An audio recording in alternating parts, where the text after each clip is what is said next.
Muito bem, voltamos a falar direto da página do Jornal Visão Espírita, no YouTube e no Facebook, para mais uma gota de Espiritismo, mais uma gota de O Livro dos Espíritos. Hoje nós vamos falar da pluralidade dos mundos, no livro primeiro, no capítulo terceiro de O Livro dos Espíritos, questões 55, 56 e 57, já que a 58 é longa, e a gente vai fazer um apanhado amanhã, no vídeo de amanhã, com a questão número 58 mais longa, e aí a gente vai fazer um apanhado de toda essa parte de pluralidade dos mundos. O livro que nós estamos utilizando, a tradução da editora M.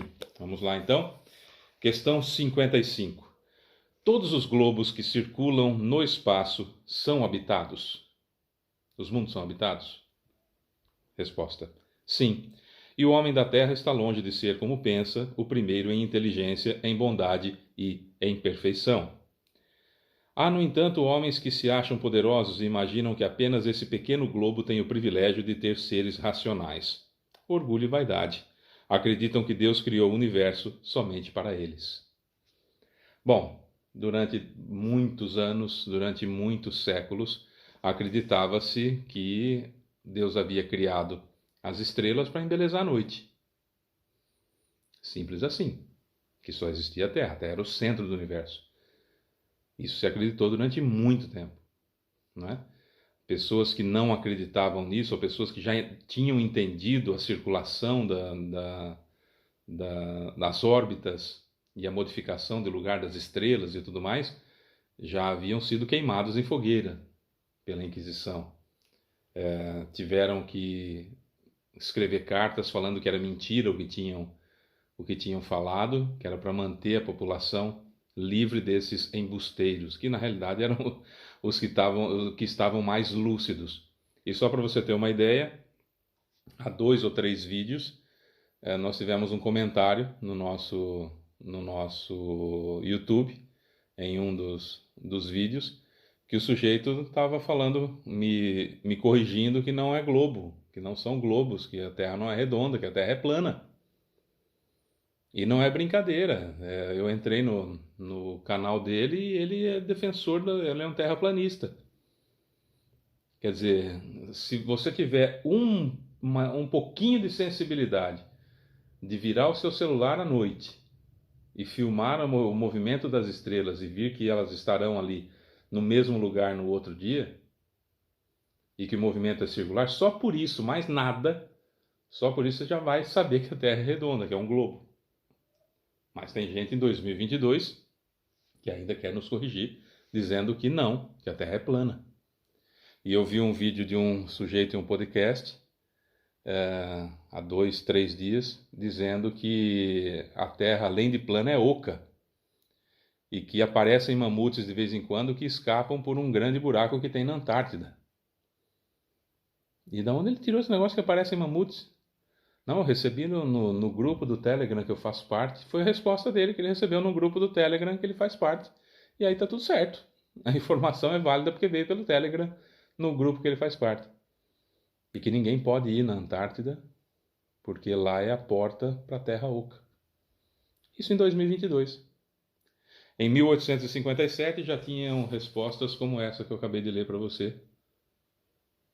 Lúcidas, extremamente lúcidas, mostrando inclusive que há muito mais do que a gente pode imaginar hoje em dia, o que é praticamente plausível de se achar. Só na Via Láctea, a galáxia que nós estamos, são 400 bilhões de estrelas, isso vistas pela luz infravermelha e pela luz ultravioleta, mas estima-se que só na nossa galáxia haveria muito mais estrelas, que poderia ser o dobro disso, se fossem medidas, por exemplo, pela luz estreita ou pela faixa pequena de luz que capta, por exemplo, o telescópio James Webb, que poderia ser uma quantidade gigantesca, né, de 1 trilhão e 200 bilhões de estrelas só na Via Láctea, com planetas em volta.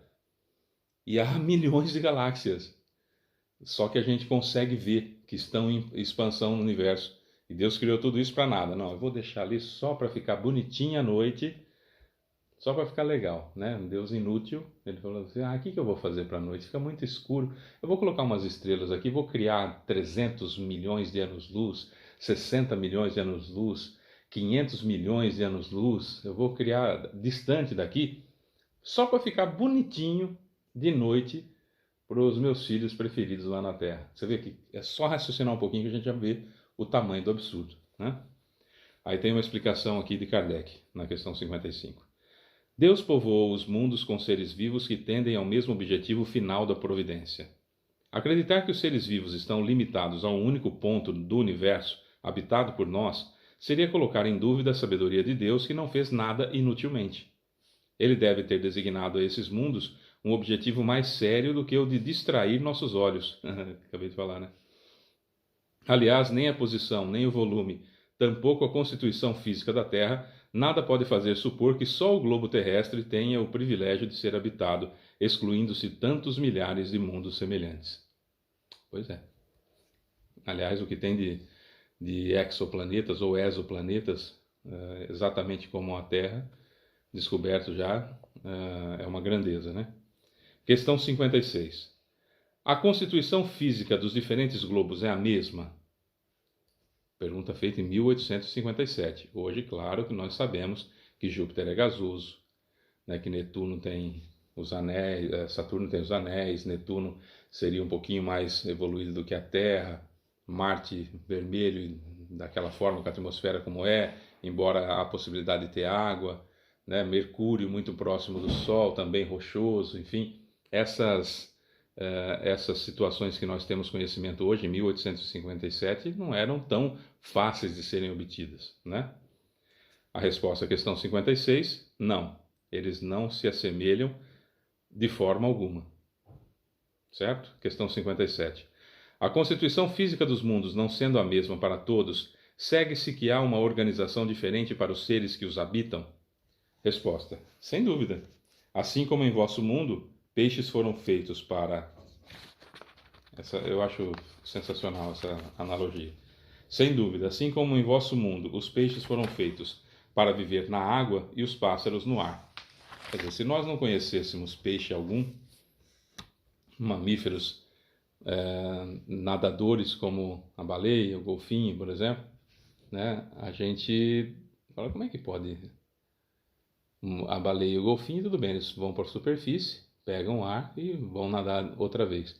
Agora os demais peixes, né? O tubarão, por exemplo, que ele tem que dormir com metade do cérebro, depois com a outra metade, como o golfinho também faz, ele não pode parar em nenhum momento, porque a água tem que estar passando pelas guelras dele para ele poder absorver o oxigênio dali.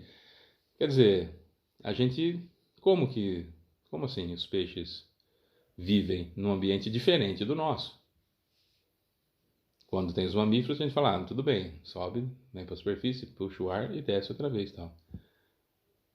Mas e tantas espécies que tem no fundo do mar, que a gente está descobrindo agora, que tem muita coisa a ser catalogada ainda, né, que a gente vai entendendo o processo de viver numa pressão que amassa submarino, né? Então, evidentemente que nós vamos encontrar um planeta, a gente vai estudar isso mais para frente, mas Júpiter, por exemplo, seria um mundo feliz. E por ser um mundo feliz, a constituição física lá é mais semelhante ao perispírito. Então não há necessidade, por exemplo, de ser uma atmosfera, de ter uma atmosfera como a nossa, por exemplo.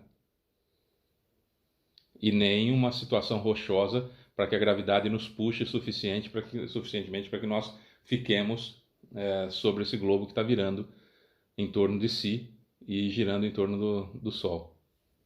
Quer dizer, tem muita coisa para a gente descobrir ainda, a ciência vai ajudando muito. O fato aqui da gente passar por essas situações, nós vamos inclusive amanhã falar sobre o item 58, e aí nós vamos entrar no item 59, que é bastante longo, são 3 páginas, e no item 59 são considerações e concordâncias bíblicas concernentes à criação. E aí nós vamos fazer a amarração de todo esse tema, que a gente já foi falando sobre isso nos vídeos até agora, e a gente vai fazer a amarração desse tema. Que é essa amarração? Nós vamos trazer o que é que a Bíblia diz que a gente foi vendo com a ciência, o que é que o Espiritismo consegue entender daquilo que foi falado lá na Bíblia, que, né, por exemplo, Deus criou o mundo em 6 dias e descansou no sétimo. Não é verdade, isso não aconteceu. Não foi em 6 dias que foi criado o universo, tudo que existe, não foi. A gente sabe disso, a Terra tem mais de 14 bilhões de anos, né? Então, a ciência vem mostrar algo diferente, mas não como antigamente, como há 2 séculos, por exemplo, ou como há um século, que a ciência descredenciava a religião, desacreditava a religião, inclusive separava, foi quando houve a cisão, a separação da ciência com a religião, né? Isso foi extremamente ruim para nós, foi, mas aconteceu. Então, não dá para voltar e fazer um novo começo, mas dá para começar agora e fazer um novo final. Então, vamos daqui para frente. E o Espiritismo ele veio mostrar um Deus muito maior com a comprovação científica do que aquele Deus que a gente imaginava e não tinha absolutamente nada a ver, né? Aquele velho barbudo, né? Nem velho, velho barbudo com um cajado na mão e um caderninho. Inferno, você vai para o inferno porque não me bajulou, não puxou o meu, enfim. E então você vai para o inferno. Tem que ficar lá falando que eu ponho a mão em tudo, aí tudo bem, eu ponho você no céu. Essas tolices que a gente já superou, não é? Bom, essa é mais uma gota de espiritismo. Eu sou Fábio Pereira e a gente volta amanhã com mais um vídeo. Um beijo para você que fica. Até já.